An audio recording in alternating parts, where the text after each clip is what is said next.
Hello friends, ఈరోజు స్పెషల్గా నేను మజ్జిగ చారు చేశానండి. మనకి ఎండాకాలం వచ్చేసింది కదా, మనం ఎక్కువగా పెరుగు తింటూ ఉంటాము. అప్పుడప్పుడు ఇలా మజ్జిగ చారు చేసుకుంటే అన్నంలోకి చాలా బాగుంటుందండి. అంటే చాలామంది చేస్తారు, నేను ఏ విధంగా చేశాననేది చూపిస్తానండి. ముందుగా ఇదిగోండి, ఒక 1/2 లీటర్ పెరుగు అనమాట. ఈ పెరుగుని మనం కొంచెం పలుచగా మజ్జిగలాగా చిలుక్కోవాలన్నమాట కవ్వంతో.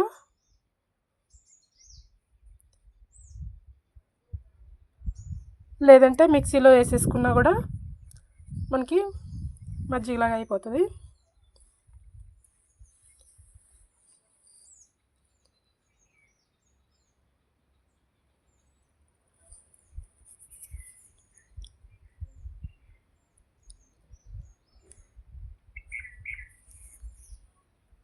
నేను అప్పుడప్పుడు పెరుగు మిగిలిపోయినా కానీ లేదంటే కావాలని కూడా చేస్తూ ఉంటానండి. ఎక్కువ శాతం కొంతసేపు చిలుక్కున్న తర్వాత మనం ఒక పెద్ద గిన్నెలోకి తీసేసుకోవాలి.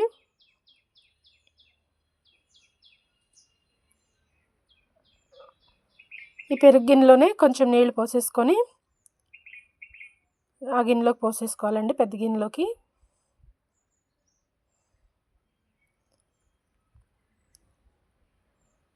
మనకి కావాల్సిన నీళ్ళు పోసుకోవాలన్నమాట. మరీ పలుచగా కూడా పాగదండి,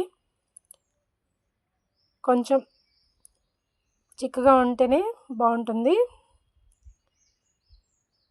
నేను ఒక 3/4 లీటర్ వరకు నీళ్ళు పోసానండి 1/2 లీటర్ పెరుగులో.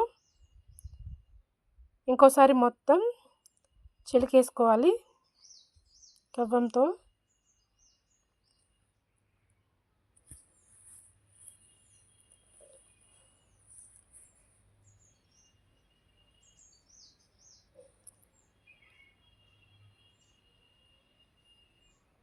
మనకి అక్కడక్కడ పెరుగు లేకుండా మొత్తం చక్కగా చిలుక్కోవాలన్నమాట. చూసారు కదా, ఇదిగోండి ఈ విధంగా ఉంటే మజ్జిగ చారుకి బాగుంటుంది. మరీ పలుచగా లేకుండా మరీ చిక్కగా లేకుండా ఇలా అనమాట. తర్వాత మనం తాలింపు కోసం కడాయి పెట్టేసుకున్నాం. మజ్జిగ చారు కాబట్టి మనకి ఆయిల్ ఎక్కువ పట్టదండి, ఒక గరిటె వరకు వేసాను. అలాగే తాలింపు దినుసులు వేసేసుకున్నాం.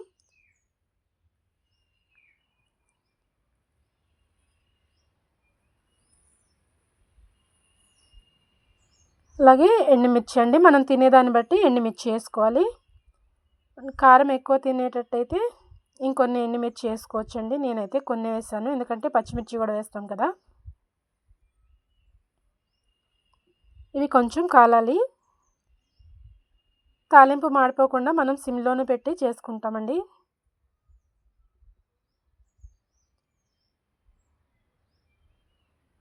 అలాగే ఒక 3 వరకు పచ్చిమిర్చి అండి, ఈ విధంగా కట్ చేసుకున్నాం.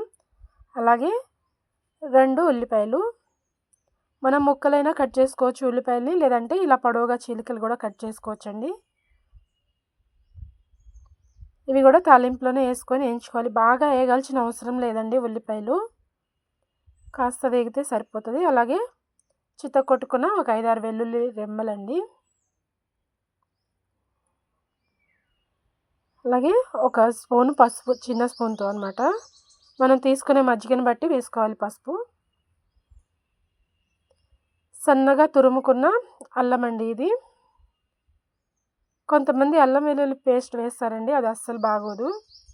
అల్లం వెల్లుల్లి విడిగా వేసుకుంటేనే బాగుంటుందండి.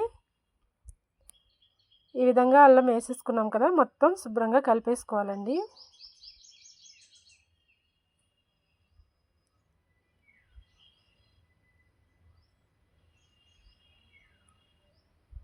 సిమ్లోనే పెట్టి ఉంచుకోవాలి. అలాగే ఒక 3 రెమ్మల వరకు కరివేపాకు వేసుకున్నాము.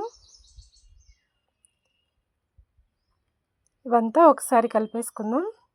ఉల్లిపాయలు బాగా వేయకూడదండి.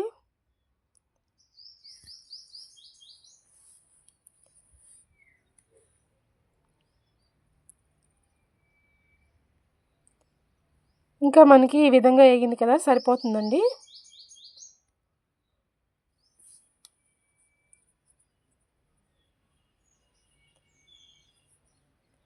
స్టవ్ ఆఫ్ చేసుకొని మజ్జిగని తాలింపులో వేసేసుకోవాలి.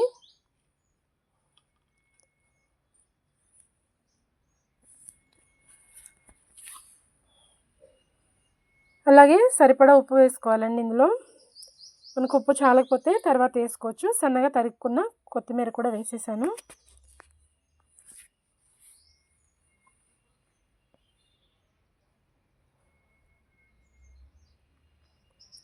ఇంకా బౌల్లోకి తీసేసుకుందాం. చూసారు కదా, మజ్జిగ చారు చాలా బాగా ఉంటుందండి టేస్ట్. అలాగే ఇది ఫ్రిడ్జ్లో పెట్టుకొని అన్నంలో వేసుకొని తింటే అసలు ఆ టేస్ట్ చాలా బాగుంటుంది. నేను ఫ్రిడ్జ్లో పెట్టుకొని తింటానండి. చూసారు కదా, మీకు నచ్చినట్టయితే తప్పకుండా లైక్ చేయండి, సబ్స్క్రైబ్ చేసుకోండి, అలాగే షేర్ చేయండి. థ్యాంక్ యూ అండి.